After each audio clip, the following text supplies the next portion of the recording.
আসসালামু আলাইকুম প্রিয় বন্ধুগণ, সবাইকে ঈদের অনেক অনেক শুভেচ্ছা, ভালোবাসা।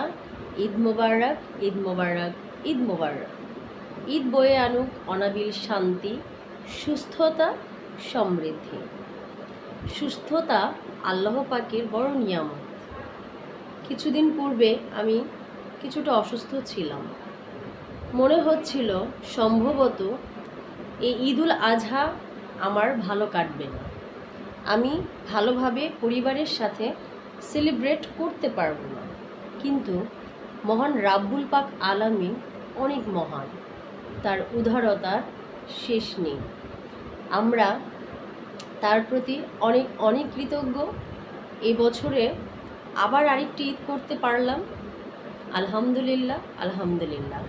সবাই সুস্থ থাকবেন, ভালো থাকবেন, নিরাপদে থাকবেন। আর আপনার কথায় যেন কেউ কষ্ট না পায় সেই বিষয়টি খেয়াল রাখবেন।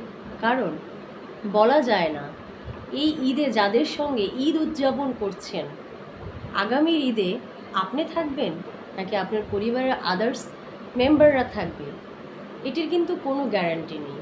তাই আজকের দিনটি কারোর সঙ্গে মুখ কালাকালি না, কারোর সঙ্গে হিংসা বিদ্বেষ নয়, সবাই সুন্দরভাবে হাসি খুশিভাবে ঈদ উদযাপন করি।